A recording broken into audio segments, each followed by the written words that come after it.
Inilah Injil suci menurut Yohanes. Inilah kesaksian Yohanes ketika orang Yahudi dari Yerusalem mengutus kepadanya beberapa imam dan orang-orang Lewi untuk menanyakan kepadanya, "Siapakah engkau?" Yohanes mengaku dan tidak berdusta, katanya, "Aku bukan Mesias." Lalu mereka bertanya kepadanya, "Kalau begitu, siapakah engkau? Elia?" Yohanes menjawab, "Bukan." "Engkaukah nabi yang akan datang?" Ia pun menjawab, "Bukan." Maka kata mereka kepadanya, "Siapakah engkau? Sebab kami harus memberi jawab kepada mereka yang mengutus kami. Apakah katamu tentang dirimu sendiri?" Jawab Yohanes, "Akulah suara orang yang berseru-seru di padang gurun, luruskanlah jalan Tuhan, seperti yang telah dikatakan Nabi Yesaya." Di antara orang-orang yang diutus itu, ada beberapa orang Farisi. Mereka bertanya-tanya kepadanya, "Mengapa engkau membaptis, jikalau engkau bukan Mesias, bukan Elia, dan bukan nabi yang akan datang?" Yohanes menjawab kepada mereka, "Aku membaptis dengan air, tetapi di tengah-tengah kamu berdiri Dia yang tidak kamu kenal, yaitu Dia yang datang kemudian daripadaku. Membuka tali kasutnya pun aku tidak layak."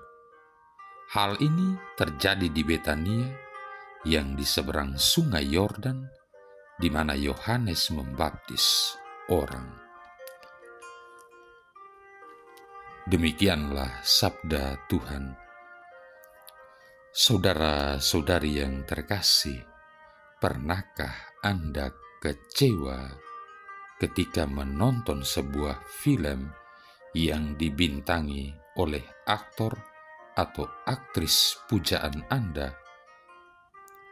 Hal seperti ini sebenarnya mau membuktikan bahwa yang paling penting sebenarnya bukan hanya totalitas film tersebut, mulai dari akting para pemeran yang meyakinkan, cerita yang menarik, hingga efek-efek khusus yang memukau mata dan pendengaran, melainkan pemeran atau tokoh utama dari film itu sendiri.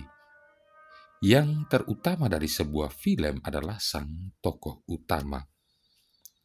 Hal serupa juga terjadi dalam kisah kedatangan Sang Mesias yang diwartakan Yohanes. Kepada beberapa orang Lewi dan imam yang diutus orang Yahudi dari Yerusalem kepadanya, Yohanes menegaskan bahwa dirinya bukan tokoh utama keselamatan. Ia bukan Mesias, ia juga bukan Elia ataupun sosok nabi eskatologis yang akan datang. Ia hanya pemeran sampingan, pemeran pembantu. Yohanes justru menunjukkan bahwa dirinya hanyalah tokoh sampingan dengan mengutip ayat dari kitab Yesaya dan menyatakan diri sebagai orang yang menyerukan persiapan untuk kedatangan Tuhan. Bahkan karya baptisannya menunjuk kepada Dia yang tidak kamu kenal yang datang kemudian daripadaku. Ayat 26-27. Yang tidak lain adalah Yesus, Sang Sabda yang menjadi manusia. Tidak hanya itu, Yohanes dengan belak-belakan menyatakan posisinya di hadapan Dia yang disaksikannya itu, bahwa untuk membuka tali kasutnya pun aku tidak layak. Walau Yohanes tampil di depan, dan menjadi pusat perhatian, kesadarannya akan siapa yang paling tinggi tidak pernah hilang. Semua yang ia lakukan tidak lebih dari meratakan jalan untuk Yesus. Yohanes adalah saksi penting kedatangan Mesias, tapi oleh banyak orang, justru Yohanes yang dianggap Mesias. Namun, Yohanes tidak tergoda untuk mencari keuntungan dari anggapan dan dugaan banyak orang itu.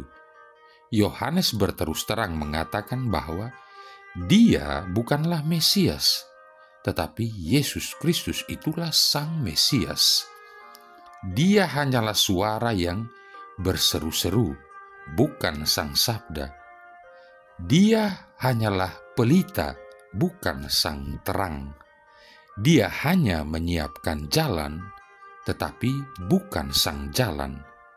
Dia yang mendahului, tetapi bukan yang dinantikan. Inilah kerendahan hati Yohanes yang membiarkan dirinya semakin kecil dan Yesus semakin besar. Saudara-saudari yang terkasih, Yohanes patut menjadi teladan bagi kita semua sebagai kaum beriman Kristiani di zaman ini.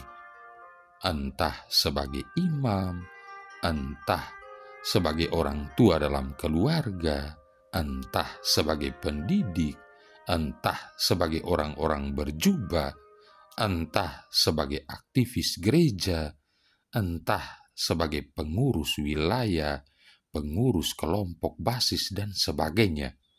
Bintang utama di dalam pelayanan bukanlah kita. Maka jangan biarkan diri kita menjadi sasaran perhatian orang, apalagi sampai membiarkan diri menikmati segala pujian yang muncul karena kerja pelayanan kita. Jangan pernah lupa bahwa Yesus Kristus adalah tujuan dan bintang utama dari segala pelayanan kita. Semua karya kita tidak lebih dari kesaksian kita yang mengantarkan orang lain kepada Tuhan Sang Sabda yang adalah terang itu. Saudara-saudari yang terkasih, karena itu saat kita berpikir bahwa keberhasilan kita hanya merupakan hasil dari perjuangan kita sendiri dan tidak mengakui peran orang lain, saat itulah kita bersahabat dengan kesombongan. Ketika kita merasa super, berpikir paling hebat, paling pintar, paling tahu, paling berjasa, paling suci, paling kudus, dan seterusnya, saat itu juga kita telah dihinggapi oleh roh kesombongan. Ketika kita lupa diri dan sejarah kehidupan kita, lupa bahwa kita juga pernah jatuh bangun menata hidup kita, saat itu juga kesombongan berkuasa dalam diri kita. Dan saat kita juga tidak pernah bersyukur atas segala berkat yang kita terima, atas keberhasilan yang kita raih, atas rejeki yang kita peroleh, dan mulai mengesampingkan peran Allah, saat itu juga kita telah jatuh ke dalam kekelaman kesombongan. Saudara-saudari yang terkasih, barangkali kita sedikit terusik dengan hal ini. Barangkali juga tidak mustahil sapaan ini sedikit keras. Namun memang benar, menjadi sombong itu gampang dan menjadi rendah hati itu sangat sulit. Ingatlah kisah kapal mewah Titanic tahun 1912 yang penumpangnya dihinggapi kesombongan luar biasa. Katanya, Allah pun tidak akan mampu menenggelamkan kapal terbaik, termewah, dan terkuat di jagat ini. Tetapi kita juga tahu kisah tragis yang terjadi kemudian. Seiring dengan kesombongan itu, kapal Titanic menabrak gunung es, tenggelam, dan menelan korban ribuan jiwa. Sikap sombong mengintai semua orang dari semua kalangan. Karena itu salah satu musuh terbesar kita ialah kesombongan. Maka mari kita mengikis gunung kesombongan, meruntuhkan benteng kemunafikan, dan menerobos sekat keegoisan yang ada dalam diri kita, dan mulai membangun sikap rendah hati serta menghargai sesama. Gantilah perasaan super menjadi keinginan mengakui bahwa kita belum ada apa-apanya. Ubahlah pemikiran paling hebat dengan keinginan belajar memahami diri dan orang lain, dan hancurkan sikap ketidakmau-tahuan akan orang lain menjadi mengakui dan menerima kelebihan sesama. Saudara-saudari terkasih, pada hari ini juga Gereja Katolik merayakan peringatan Santo Basilius Agung dan Santo Gregorius dari Nazianze. Basilius dan Gregorius dilahirkan di Asia Kecil pada tahun 330. Sekarang daerah tersebut dikenal dengan nama Turki. Keluarga Basilius, nenek, ayah, ibu, 2 saudara serta seorang saudarinya, semuanya adalah orang kudus. Sedangkan orang tua Gregorius adalah Santa Nona dan Santo Gregorius Tua. Basilius dan Gregorius saling bertemu dan menjadi sahabat karib di sekolah di Athena, Yunani. Basilius kemudian menjadi seorang guru yang sangat tersohor. Suatu hari saudarinya, yaitu Santa Makrina, menyarankan agar ia menjadi seorang biarawan. Basilius mendengarkan nasihat baik saudarinya. Ia pergi ke tempat yang sunyi dan di sana mendirikan biaranya yang pertama. Regula atau peraturan biara yang ditetapkannya bagi para biarawannya amatlah bijaksana. Biara-biara gereja timur masih menerapkannya hingga saat ini. Keduanya, Basilius dan Gregorius, menjadi imam dan kemudian menjadi uskup.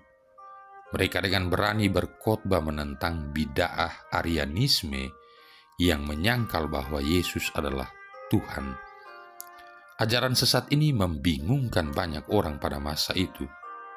Ketika menjadi uskup Konstantinopel, Gregorius mempertobatkan banyak orang dengan khotbah-khotbahnya yang mengagumkan. Hal itu membuatnya hampir saja kehilangan nyawanya. Seorang pemuda berencana untuk membunuhnya. Pada saat-saat terakhir, pemuda tersebut bertobat serta memohon pengampunan dari Gregorius. Santo Gregorius sungguh mengampuninya serta membawanya ke jalan yang benar dengan kelemah lembutan serta kebaikan hatinya. 44 khotbah Santo Gregorius, 243 suratnya, serta banyak puisinya kemudian diterbitkan. Buah penanya masih amat penting hingga saat ini. Banyak penulis mendasarkan karya-karya mereka pada buah penanya itu. Sedangkan Santo Basilius, sahabat Santo Gregorius, adalah seorang yang amat lembut serta murah hati. Ia selalu menyediakan waktu untuk menolong kaum miskin papa. Ia bahkan mendorong orang-orang miskin itu untuk menolong mereka yang lebih miskin dari mereka sendiri. Berikanlah makanan terakhirmu kepada pengemis yang mengetuk pintumu, desaknya, dan percayalah akan belas kasihan Tuhan. Basilius menyumbangkan segala miliknya dan membuka sebuah dapur umum. Di sana orang sering melihatnya melayani mereka yang lapar. Basilius wafat pada tahun 379 dalam usia 49 tahun. Sementara Gregorius wafat pada tahun 390 dalam usia 60 tahun dan dimakamkan di Basilika Santo Petrus di Roma. Marilah berdoa.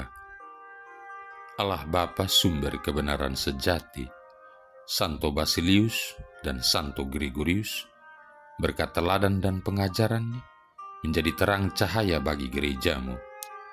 Semoga berkat doa restunya, kami selalu dengan rendah hati mencari kebenaran dan mencintai serta menghayatinya.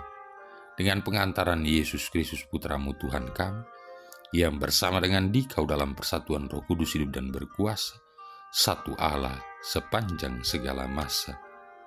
Tuhan memberkati kita sekalian, Bapa, Putra, dan Roh Kudus.